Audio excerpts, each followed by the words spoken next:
So hello guys, welcome to my channel. And आज मैं लेकर आई हूँ रीवैम्पायर द अनडेड स्टोरी। और इसका फर्स्ट एपिसोड आ चुका है, जो कि बहुत लोगों का ये ड्रीम था कि ये सीरीज़ जल्दी आए। सो फाइनली आ गया है, बहुत लोगों ने देख भी लिया होगा और मैं इसका एक्सप्लेन करने वाली हूँ। तो आई होप आप लोग मुझे सपोर्ट करोगे इसमें। तो चलिए स्टार्ट करते हैं। तो एपिसोड के स्टार्टिंग में दिखाया जाता है दो लोगों को, जो कि हमारा मेन कैरेक्टर होंगे। तो उनमें से एक उसे किस करते हुए कहता है कि क्या ये मेरा सपना है या फिर ये सब हकीकत है। तो जो दूसरा वाला होता है वो कहता है कि ऑफ कोर्स ये हकीकत है पून, हम दोबारा मिले हैं। और अचानक ही पून की आँख खुलती है अलार्म बजने की आवाज़ से। वो अपनी आंखें खोल करके अलार्म को पहले बंद करता है। तो पून ये सब अपने ड्रीम में देख रहा होता है। वो हल्का सा घबरा भी जाता है क्योंकि उससे पहले वो उस पर्सन को नहीं जानता था। एंड उसके बाद हम देखते हैं कि वो अपने नोज़ को टच करता है जहाँ से ब्लड हो रहा था। फिर वो जल्दी से वॉशरूम में चला जाता है उसे साफ़ करने के लिए। जब वो वॉशरूम से लौट कर आता है तो उसका टीवी ऑन था और वो किचन की तरफ बढ़ रहा था, लेकिन वो टीवी शो के बारे में भी सुनते जा रहा था। तो टीवी में दिखाया जा रहा था कि एक एग्जीबिशन होने वाला है जहाँ पर एक बहुत ही पुरानी तस्वीर को उस एग्जीबिशन में ऑक्शन की तरह यूज़ किया जाएगा। और वो किसी वैम्पायर की तस्वीर है जो कि बहुत पुरानी है। और वहीं वो कॉफ़ी पीते पीते ये इंटरव्यू सुन रहा होता है। फिर अचानक ही उस फोटो को स्क्रीन पे शेयर किया जाता है, जो कि हमारा सेकेंड मेन लीड जिसका नाम रमिल होता है, जो कि वैम्पायर है, उसका चेहरा दिखाया जाता है। एंड सच बोलूँ तो वो काफ़ी क्यूट लग रहा होता है उस फोटोज़ में। उसके बाद हम देखते हैं कि जो पुन होता है वो एक कारीगर रहता है। लाइक वो मिट्टी के बर्तनों को अच्छे से रिपेयर करता है, बाकी चीज़ों जितनी भी पुरानी वगैरह चीज़ होती है उन सबको रिपेयर करके उसे एक अलग तरीके से पेश करता है ताकि वो लोगों को और अट्रैक्टिव लग सके। फिर वो एक लेडी के सामान को रिपेयर करके देता है तो वो लेडी काफ़ी खुश हो जाती है क्योंकि वो सामान वो बहुत प्यारे तरीके से सजा कर दिया रहता है। तो वो उसकी तारीफ़ करती है। उसके बाद हम देखते हैं कि उसे एक कॉल आता है, जो कि उसके भाई के स्कूल का कॉल रहता है। उसका भाई जिसका नाम पॉकपॉन होता है, वो स्कूल में किसी से फाइट करता है क्योंकि जो बाकी जो दूसरे बच्चे होते हैं वो उसके बारे में गलत बोले रहते हैं।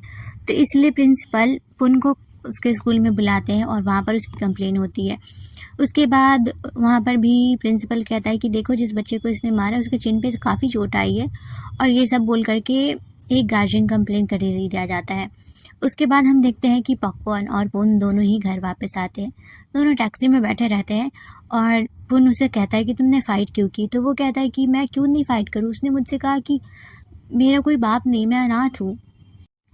लेकिन फिर भी पुन कहता है कि क्या हो गया, लोगों का काम है कहना, तुम बस फाइट मत किया करो ना, इससे प्रॉब्लम हो जाती है।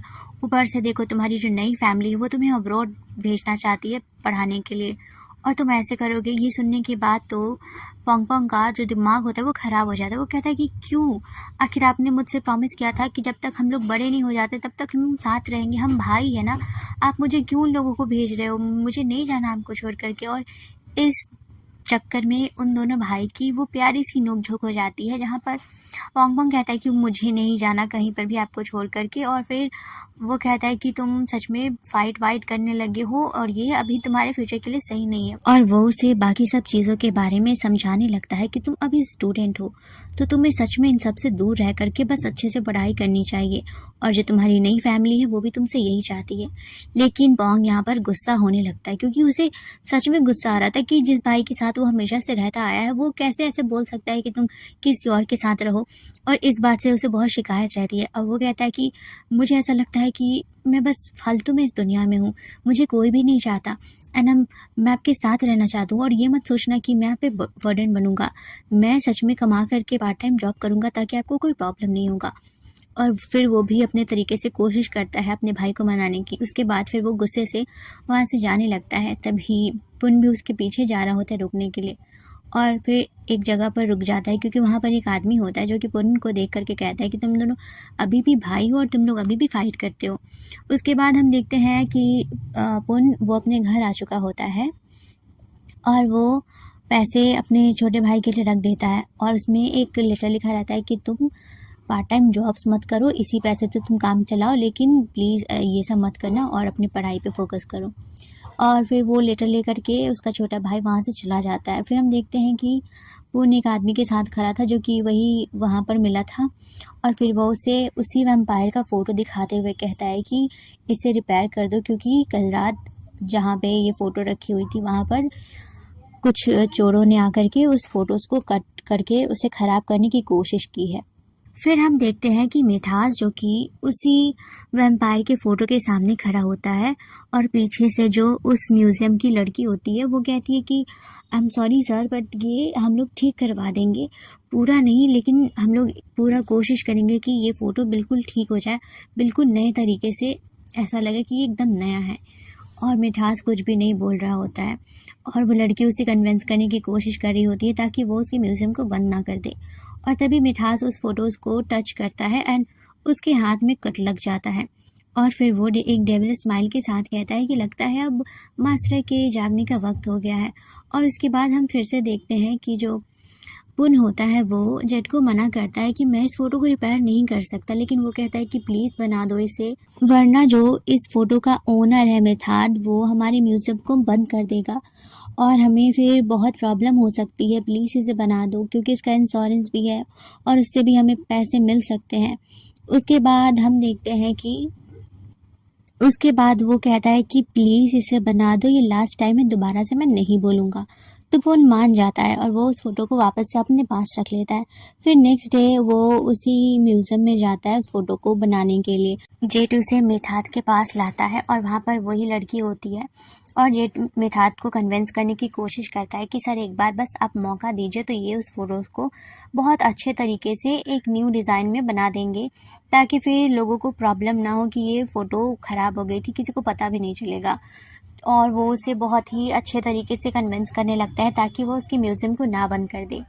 और वहीं मिठात पहले तो ये सब इग्नोर कर रहा होता है, फिर जब वो उठ कर के देखता है तो वो एक स्माइल के साथ वहाँ पर उसके हाथ को आगे करता है, और जैसे ही पुन और मिठात एक दूसरे को हैंडशेक करते हैं, मिठात के सामने कुछ विजिबल चीज़ें आती है जिससे कि वो एक डेविल स्माइल करते हुए कहता है, ओके तो मैं उस पेंटिंग को आपके ऊपर छोड़ता हूँ मिस्टर पुन। और इतना बोलने के बाद वो वहाँ से चला जाता है।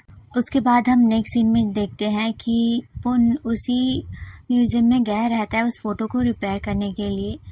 तो वो जैसे ही उस फ़ोटोज़ को टच करता है कि उसके हाथ में भी कट लग जाता है और वहाँ से उसे ब्लड आने लगता है।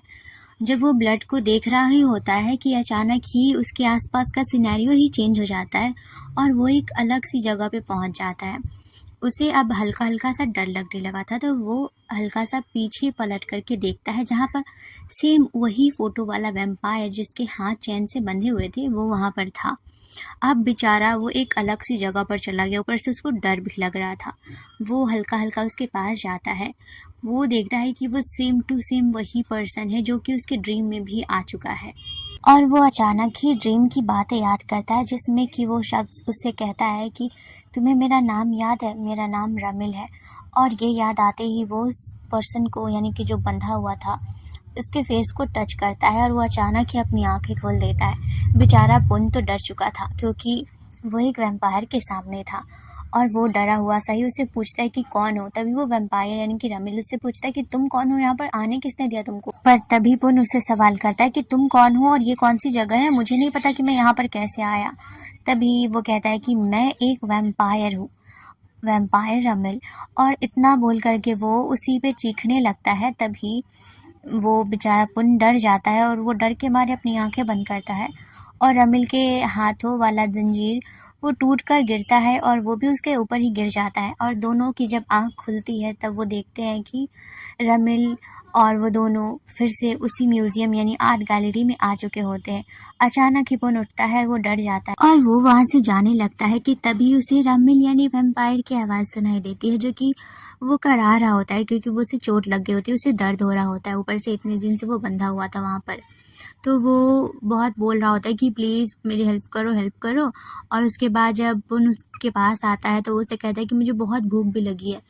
उसके बाद पुन उसे संभालते हुए अपने घर लाता है और वो पेंटिंग को साइड रखता है और वो उसको सोफ़े पर ही सुला देता है। फिर वो जेट को कॉल करके बोलता है कि मुझे 2-3 दिन और लगेंगे इस काम को ठीक करने में, मुझे टाइम चाहिए। तो उसका फ्रेंड कहता है कि क्यों टाइम चाहिए, कुछ हुआ है क्या? तो बोलता है कि नहीं, मुझे बस टाइम चाहिए, कोई प्रॉब्लम नहीं है, इट्स ओके। तो जेट कहता है पक्का ना कि कुछ नहीं हुआ है, और तुम्हें टाइम चाहिए तो ठीक है तुम ले लो, लेकिन उस फ़ोटो को अच्छे से बना देना। उसके बाद वो फ़ोन रख कर के फिर से रमिल के तरफ देखता है जो कि सोया हुआ था सोफ़े पर, और वो बार बार क्यूट से बच्चे की तरह कह रहा होता है कि मुझे भूख लगी है, मुझे भूख लगी है। तो पुन उसके लिए खाना बनाने चला जाता है। वहीं हम दूसरी तरफ जेट को देखते हैं जो कि एक चर्च में बैठा होता है। वो एक लड़के की तरफ बहुत ही गौर से, बहुत ध्यान से देख रहा होता है, मानो कि वो उसका शिकार हो।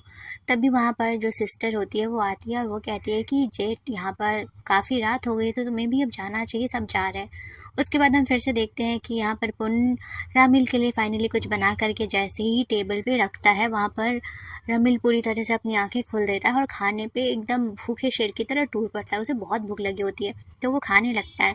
वहीं पुन से कहता है कि तुम खा लो, उसके बाद हम कुछ बात करते हैं। फिर रमिल खा ही रहा होता है कि पुन्नू से सवाल करता है कि मिस्टर बताओ, तुम उस पेंटिंग से बाहर निकले कैसे? ये सुनकर के रमिल उसे गौर से देखते हुए कहता है कि मैंने कहा ना कि मैं एक वैम्पायर हूँ। तो पुन कहता है कि मैं जितना वैम्पायर्स के बारे में जानता हूँ उस हिसाब से तुम किसी भी एंगल से वैम्पायर लगते ही नहीं हो। फिर रमिल उसे सवाल करता है कि तुम्हें ऐसा क्यों लगता है कि तुम और भी वैम्पायर से मिल चुके हो, और ये बताओ कि क्या हम दोनों कभी मिले हैं? और फिर इतना बोलते बोलते वो उसके काफ़ी क्लोज आ चुका होता है जो कि रमिल से अब कंट्रोल नहीं होता। वो जल्दी से अपने चेयर से उठता है, वहाँ से दूर चला जाता है और उसके पीछे पीछे रमिल भी आता है। तभी वो देखता है कि टीवी में वो गोल्डन ब्लड का सीरीज़ चल रहा होता है। तो ये देख करके पुन उससे कहता है कि ये है ड्रैकुला और ये वैम्पायर की तरह ही होते हैं, और तुम में और इनमें बहुत फ़र्क है, तुम उसके जैसे लगते ही नहीं हो। ये सुनकर के वैम्पायर पहले तो उस टीवी को बहुत अच्छे से देखता है और फिर बोलता है ये तो मैं भी कर सकता हूँ, और अचानक ही वो पुन के बहुत करीब आ जाता है, मानो वो उसे किस करने वाला हो, लेकिन वो किस ना करके उसके गले के पास आता है। वो उसे बाइट करने वाला होता है वहाँ पर वो उससे अलग होते हुए कहता है कि मैं इंसानों का खून नहीं पीता अभी, और फिर वो उससे दूर हो जाता है और फिर वो टीवी के पास जाता है। फिर वो उससे कहता है कि देखो, मैं तुम्हें अपने वैम्पायर की शक्ति दिखाऊंगा तो तब तुम्हें यकीन होगा ना। और फिर वो बहुत ट्राई करता है अपनी पावर्स को दिखाने का कि वो एक वैम्पायर है, उस पर यकीन किया जाए। बेचारा इतना फनी वहाँ पर हो जाता है कि उनको यकीन ही नहीं होता कि ये बेचारा वैम्पायर भी हो सकता है। और उसके बाद वो कहता है कि मैं शावर लेने जा रहा हूँ और तुम ये सीरीज़ देखो, और इतना बोल करके वो चला जाता है। उसके बाद हम देखते हैं कि वो सीरीज़ देखते हुए बहुत एक्साइटेड हो रहा था। फिर तभी पुन आता है और उसे बिस्तर देते हुए कहता है कि तुम यहीं पर सो जाओ।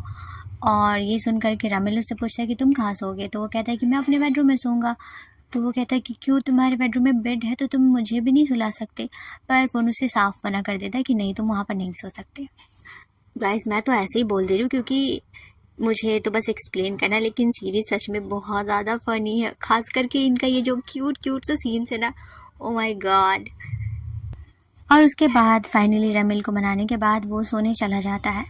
और जब रमिल सो जाता है तो पहले तो पुन उसे दूर से खिड़की की तरफ से देखता है, उसके बाद वो खुद भी सो जाता है एंड फिर से उसे सेम ही सपना आता है। उसके बाद हम सुबह का सीन देखते हैं जब रमिल बैठा होता है और वहाँ पर मेथाद उसे ब्रोकली के बारे में बता रहा होता है। तभी पुन भी उठ करके वहाँ आ जाता है और वहाँ पर पुन मेथाद को देख करके पहले तो सरप्राइज हो जाता है।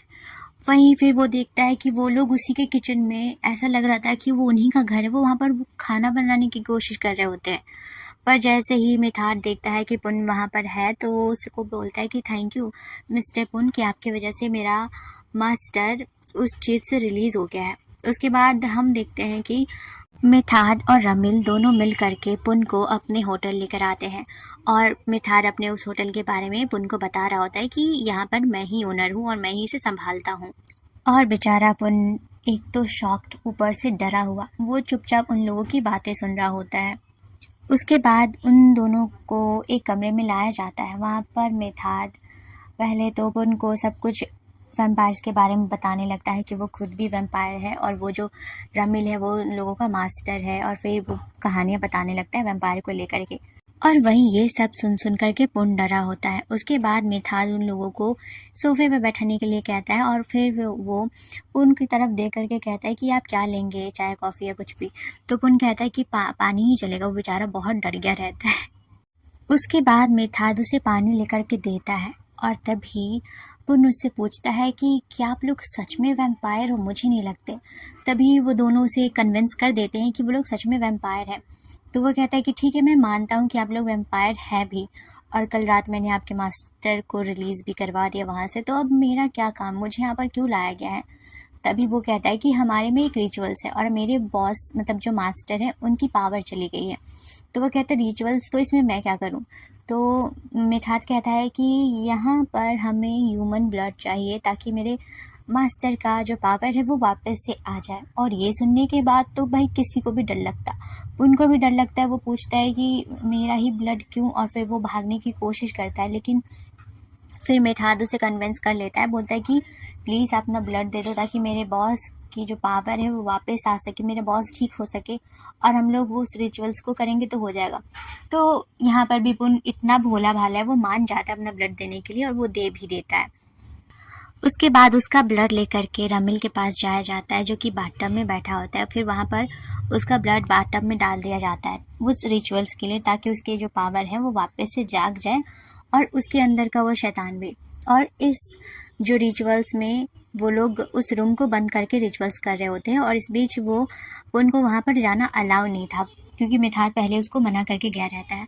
लेकिन जैसे ही मिथाद और उन लोगों की आवाज़ सुनता है तो पुन वो घबरा जाता है और वो कहता है कि मिथाद आप क्या ठीक है, और फिर वो घबराते हुए वहाँ पर चला जाता है जहाँ पर ये उनका रिचुअल्स चल रहा होता है। और ये देखने के बाद रमिल और वो जो मिथाद होता है वो कहता है कि मैंने तुमसे कहा था ना कि इधर पे मत आओ, तुम जाओ यहाँ से जल्दी। और वो जैसे ही जाने के लिए मुड़ता है तभी जो मिथाद होता है उसके अंदर का जो वैम्पायर होता है वो जागने लगता है और फिर वो पुन के ऊपर अटैक करने के लिए उसके पीछे भागता है। यहाँ पर बहुत भागा भागी होती है। यहाँ पर पुन बहुत उन लोगों से बचने की कोशिश कर रहा होता है वैम्पायर मिथाद से, और फाइनली वो एक जगह पर जाकर के छुपता है। उसने मतलब डर के मारे अपना मुंह भी बंद कर लिया था ताकि वो पकड़ा ना जाए, लेकिन फिर भी वो पकड़ा जाता है। वहाँ पर मिथाद आ जाता है और वो उसे पकड़ लेता है। फिर वो उसके गले को दबाने लगता है और उसके बाद धीरे धीरे मिथाद पूरी तरीके से वैम्पायर में कन्वर्ट हो जाता है। और जब पुन खतरे में होता है तो वो रमिल को आवाज़ लगाते हैं कि मिस्टर रामिल, और फिर देखते हैं कि रमिल वहाँ पर आ जाता है फाइनली और वो पुन का नाम लेता है। और ये एपिसोड यहीं पे ख़त्म होता है। आई होप आप लोगों को मेरा एक्सप्लेन करना अच्छा लगा हो, तो प्लीज़ गाइस मुझे कमेंट में बता देना, तो मैं इसे कंटिन्यू कर दिया करूँगी। एंड मेरा दूसरा चैनल है, वहाँ पर भी मैंने कुछ सीरीज़ के कर रखे हैं एक्सप्लेनेशन, तो आप लोग वहाँ से भी सुन सकते हो। तो गाइस ऐसे ही सपोर्ट कीजिए। मिलते हैं नेक्स्ट एपिसोड में, बाय बाय।